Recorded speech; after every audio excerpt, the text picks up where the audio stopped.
This is part 2 of lesson 2.02, the dissolving process. Unusual cases. Most solid solutes dissolve faster with higher temperatures, but not all do. For example, cerium sulfate dissolves faster at lower temperatures than at higher ones. Still, most solids dissolve faster at higher temperatures. So they put this in here to show you that yes, like most things, there are exceptions to the rule. Dissolution, so dissolving, and solubility are closely related, so use the terms carefully. Dissolution rate is a measure of how quickly or slowly the substance dissolves. There is another equally important aspect of solution formation, and this is how much of a solute can dissolve in a solvent. Solubility is the usual maximum amount of a solute that will dissolve in a solvent under specific conditions of temperature and pressure. Some solutes have little or no solubility in water. Substances like oil or mercury do not dissolve in water. As such, they are said to be insoluble in water. You may have heard the phrase, oil and water don't mix. You can now say that oil is insoluble in water. Example, calcium chloride has a solubility in water of about 41 grams per liter at 50 degrees Celsius and 1 atm of pressure. But at 50 degrees Celsius and 1 atm more than 90 grams of calcium nitrate can dissolve in water. We say that calcium nitrate has a higher solubility than calcium chloride at 50 degrees Celsius. So in other words, everything's exactly the same except they have calcium chloride and a different chemical, calcium nitrate. More calcium nitrate can dissolve than compared to calcium chloride at the same temperature and same pressure. So they're saying, just quite frankly, that different substances will have different amounts that can dissolve in the same amount of water at the same temperature, at the same pressure. All right, let's add to our notes. So I added it to our notes as vocab reminders. Dissolution is how fast something dissolves. Solubility is how much can dissolve, and this can change with pressure and temperature. And of course, dissolution can change with the size of the molecule, stirring, increasing the temperature, and increasing the surface area. And insoluble means it cannot dissolve in that solvent. So while oil cannot dissolve in water, it can dissolve in other chemicals. A change in temperature affects solubility. If you put salt in water, you will finally come to a point where the solution becomes saturated. A saturated solution is one in which no more solute can dissolve in the solvent under specific conditions. So they give you another example here coming up, but really think about if you've ever made Jell-O in real life. Think about how hard you have to stir to get all the Jell-O to dissolve, and then there's always leftover Jell-O that you can't get to dissolve in the water, okay, because it's saturated. There's just not enough room for any more of the powdered Jell-O to dissolve in the water. All right, so now we'll read their example. For example, 100 grams of water at 10 degrees Celsius can dissolve no more than 35 grams of sodium chloride. The solution is a saturated one.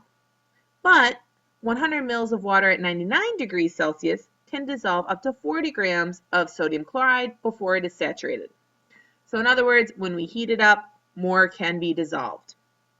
Solubility is usually expressed as grams of solute per 100 mils of solvent.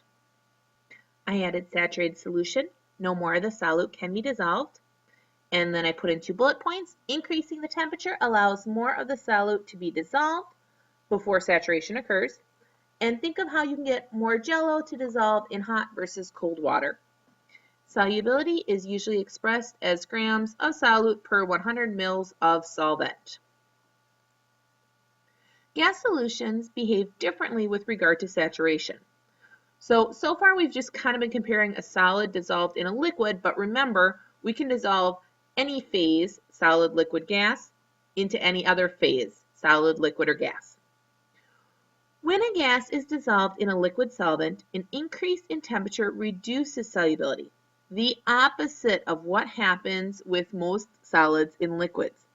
The gas molecules are moving so quickly that, at higher temperatures, they will leave the liquid at a high rate. For example, carbon dioxide, the gas that makes soda fizz, has a solubility in water of about 0.2 grams per liter at 10 degrees Celsius. Raising the temperature to 20 degrees Celsius, though, drops the solubility below 0.1 grams per liter. So kind of a tricky example there. I'm going to go ahead and we will put that all in our notes.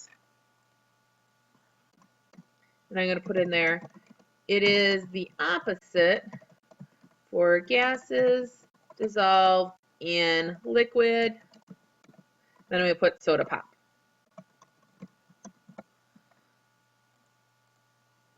All right, and I think we'll just underline that just to kind of break up our notes here a little bit. And we'll just fix that. Okay, so it is the opposite. So at a higher temperature, and here's the reason why. They leave the liquid at a higher rate. So you're going to see the bubbles escaping because they're moving around so quickly. It's kind of like they're going crazy, and they're able to escape from the liquid because they have more energy and they're in the gaseous form. Supersaturated. Under certain conditions, a solvent may be able to absorb more than the usual maximum amount of solvent. A solution with more solute than is normal maximum is called supersaturated. So chemists can use various things to cause something to be supersaturated, such as pressure, or maybe it has to do with the container it's in. But if you can dissolve more than you're supposed to, then we would call it super, or the prefix super meaning above or more, supersaturated. Examine a solubility curve. A solubility curve, so in other words the graph, shows that the solubility of various solutes is affected by the temperature of the solvent. So we already know that, we already talked about that. But this is what the graph shows, is that, look at the relationship. Is it linear? No, it's a curve.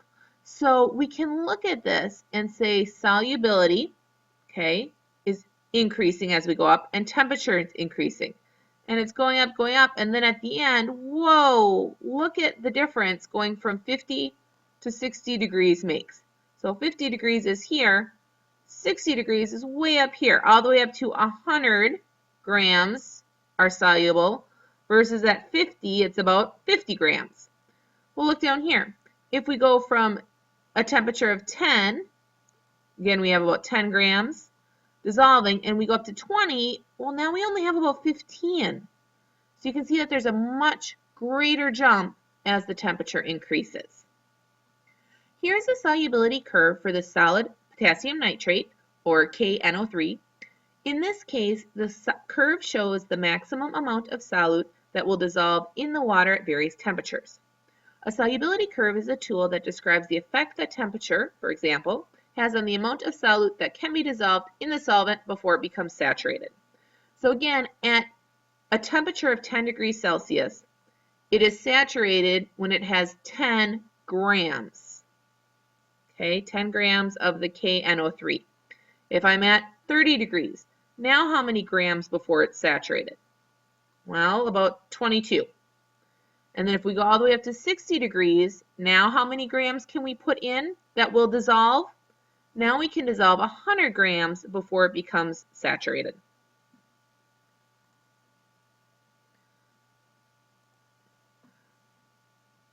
So I'm just going to put in that sentence into our notes.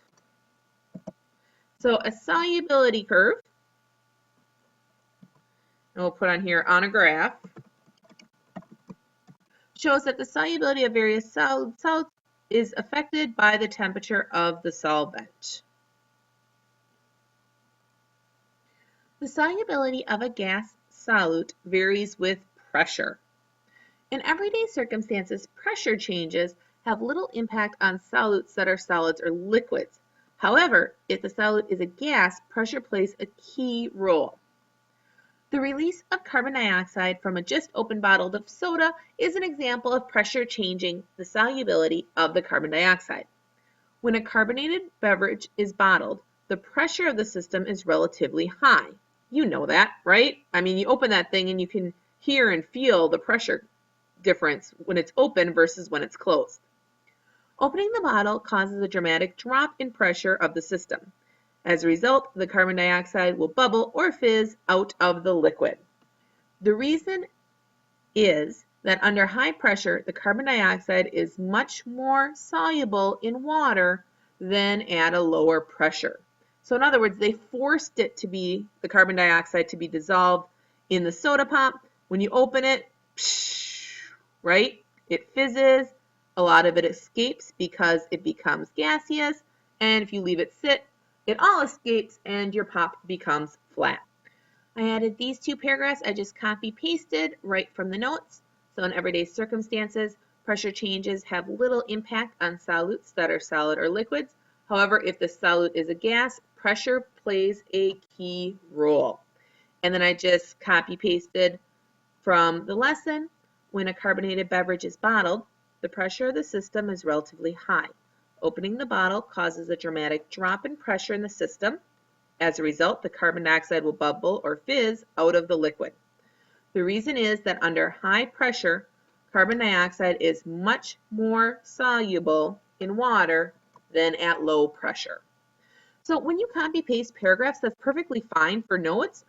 It's also a good idea to highlight or underline or bold a few things so that when you're reading this later, you can kind of scan and be like, oh yeah, yep, that's what it was talking about. And then if you're like, ooh, I didn't really remember it, you can read some more background information.